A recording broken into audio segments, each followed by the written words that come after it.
Things are progressing quite nicely here in the back patio. Stay with us as we give you a little backyard patio project update.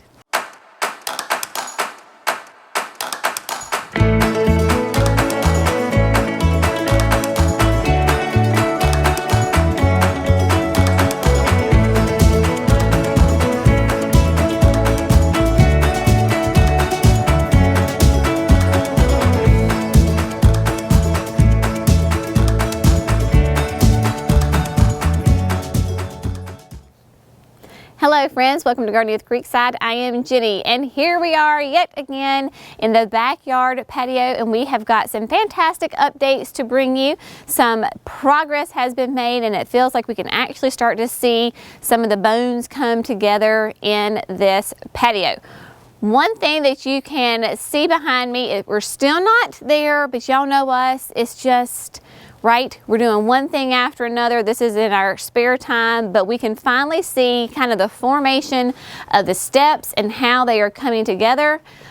I told Jerry he's just an absolute genius for the way that he can just work these things out and take what's in my brain and make it come to fruition. So I am so excited about these. There are 3 steps already in. These are what you call the risers, and we will do a whole video just on the steps. So if you need step information, just hang on. That will be coming in the coming weeks. But we wanted to give you an update on it. But you can see how we've got the 3 steps in already.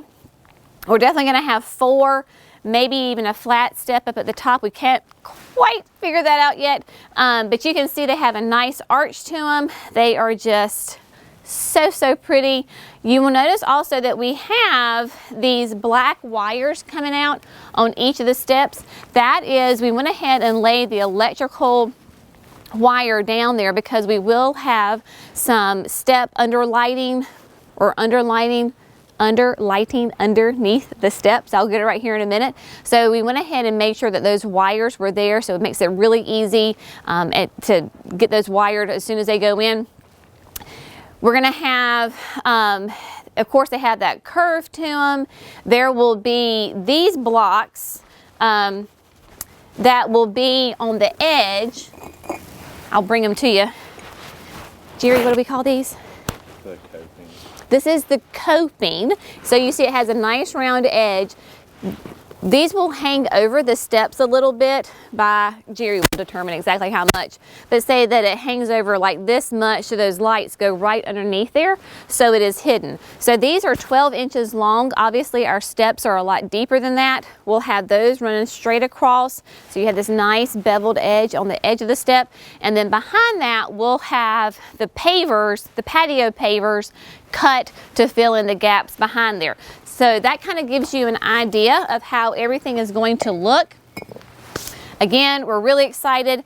The caps are not on all the way up the steps.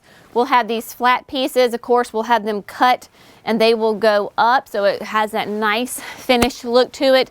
We are using Bell Guard products. I know a couple of you have asked what the products are that we are using. As we do things and as we use the different products, we'll make sure that we tell you what those products are. Because I know when Jerry and I were first starting this whole process of picking out pavers, it was really important because we would see, like there was one customer, John, and he was coming to us with, he wanted some help filling up his aqua pots, and he said, we have this new patio, this is what it looks like. And you know what the first thing I said was, oh my gosh, I love your stone, what is it? So it's nice to see the products that you're considering to be used in real life. So we will tell you all what they are, the specific names of them, but they all are Bell Guard products and they have been fantastic. So the steps are coming along quite nicely. Now, I'm sure you've noticed right away that there are containers with plants in the flower beds. There is dirt in the flower beds. We got that done at the end of last week. I am super excited about that. Y'all know this has been like my one that's just been chomping at the bit to get to. So excited about that. But there was a process that I want to go through and explain to you what we did. Remember, these beds are 4 feet deep and they're about 24 roughly feet long on each bed. We have that retaining wall. It is a freestanding retaining wall, but we wanted to make sure that we would have proper drainage in these beds. So we put in, remember, that nice big white PVC pipe that has the holes in it for the drainage. What we basically did was did like a little mini French drain in the bed. So those white pipes are at the base, running along the whole length base of the wall. We went ahead and laid landscape fabric underneath it, wrapped the pipe one time, and then we laid gravel down on top of the landscape fabric and the pipe. We didn't want to put the gravel straight on top of the pipe because we didn't want to run the risk of some of that gravel going down into the holes of the pipe and clogging it up. So we just did one wrap of the landscape fabric over the pipe so that water can still filter through, but that gravel then is on top of the landscape fabric. We then brought the landscape fabric up the sides of the retaining walls because, and maybe this wouldn't happen, but this would just be my luck, and my fear would be that we've done all these great walls, we'll have the patio pavers in and so forth and so on, and then when it rains or irrigation or you know, whatever happens in the flower beds, that all of a sudden you get dirty water seeping through the wall onto your nice new patio, and I did not want that to happen. So that landscape fabric, as you can see, is one continuous piece. It wraps once around the pipe, then it comes up to the side of the wall. That gravel is then a nice thick layer of that gravel is laid on there. We used, what size, Jerry? 67. We use size 67 gravel on that. So again, the water just drains right through, hits the pipe, and then those pipes are connected to existing black corrugated pipe that we have connected to the beds, and then those are trenched out so they will pop up out in the yard. So all that water will collect and be sent out and just pop up down further into the grass. Once we got that gravel down, then the fun began of simply filling up the beds with a wonderful soil product that we have. There's a local soil farmer, for lack of a better word. They create their own blend. This is the same blend that we used in our trial garden, our annual trial beds down at the nursery. You remember how wonderful those plants did? So because we're using such a high quality product as far as the soil goes, we're not going to have to amend this soil at all. This year especially, I'm not going to have to use any kind of compost or soil amendment to this bed because it's already great. Of course, I will use my biotone and then we will mulch it really well. We do have irrigation that will go through here. Again, we're going to wait though until we get the plants actually in the ground, and then we will run the irrigation into the actual beds, but it will be a drip system. So that way you won't even know when you're out here visiting, you won't know that there's irrigation in the bed because it will be completely hidden and underneath the mulch.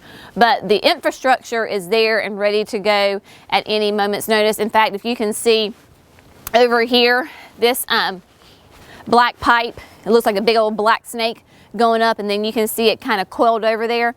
That is just the pipe laying there. Again, once we're ready, then we can put it where it belongs. Now, plants. You know, I'm just really excited about this, and we have some gorgeous plants from both Proven Winners and Southern Living that we're going to go into this bed. These beds are 4 feet deep, and you think, oh, 4 feet deep, there's so much room. Well, if you don't know me very well by now, I have all these plants that I want to use in these beds, and there's just not quite enough room. So I've had to put the plants out here in their pots and kind of sit on it and go, is this how we want to do this or not? Are these plants going to be the right size? On this side of the bed, there's 2 plants that we know are definitely going to go in here, and they're in their right spot and they're not going to be moved. One is this lovely, right now she's not much to look at, but she's a nice, this is Proven Winners white chiffon. If you remember, we've talked about this many times before. My beloved Christine gave me this plant almost 2 years ago. Hence, it was in like a 1-gallon pot. Already when she gave it to me, I knew that we were going to use it in this project and it was going to go right there. Obviously, it can't sit in a 1-gallon container for almost 2 years, so I went ahead and moved it up to just a blank nursery pot. So that's a great little tip. If you have plants that you know where they're going to go, that you're going to use them, and you don't have a spot for them yet, just move them up to a bigger size container, and as long as you're keeping them well watered, then they're very happy. So Christine's, Rose of Christine, as I call her, is going to be on this corner, because remember, she's going to get really tall, like 8 to 10 feet tall, 4 feet wide.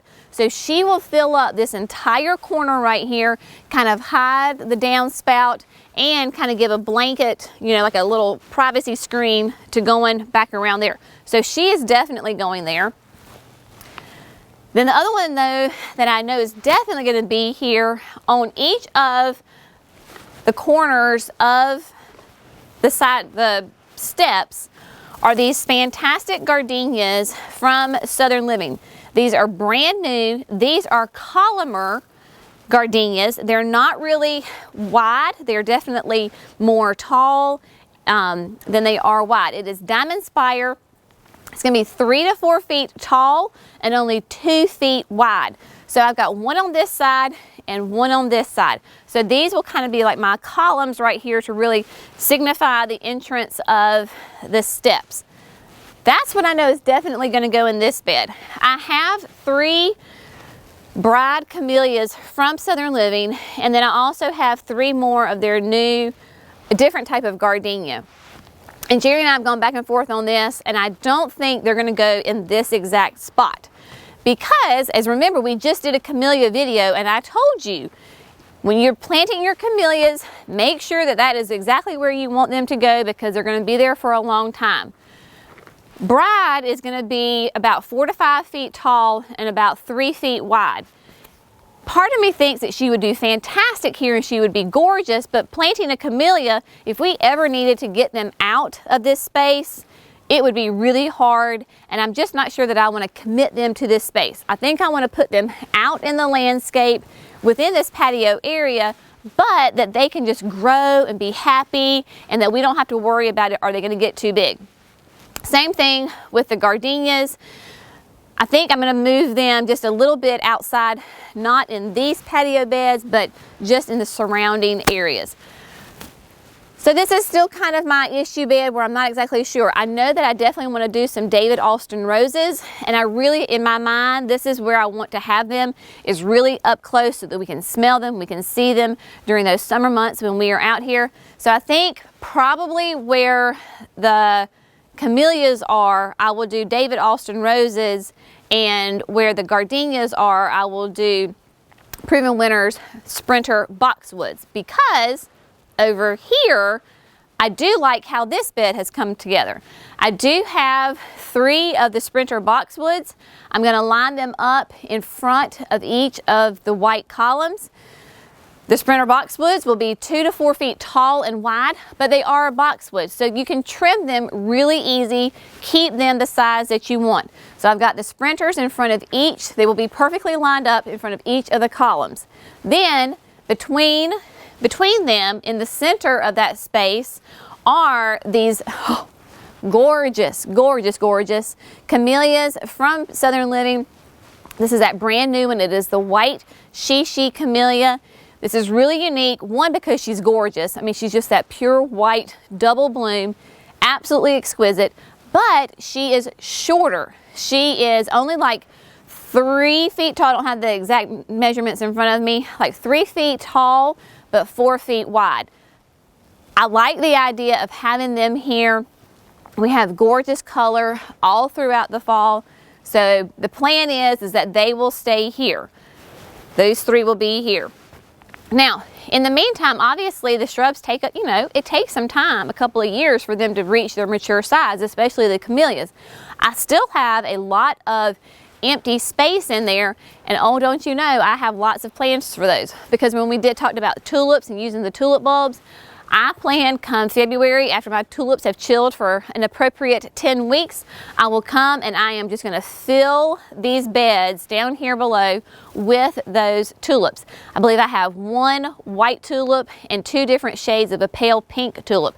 So they will go in here from our early spring color, and then come summer, again, that's where the fun shall begin, because oh my goodness, I could do all sorts of proven winners annuals in here. I can do lots of I could do diamond snow euphorbia, I could do some alyssums, I could do their petunias, I could do like Super Petunia Vista White. It would be a really nice, vigorous grower. It would climb over the wall. I don't know that I want to do that exactly right there. I'm thinking more of the mini Vista White because it's more tight and compact. There's just the possibilities are positively endless. So I have, thank goodness, all winter to sit there and ponder on that. But all I know is I want to have some year-round structure in this bed.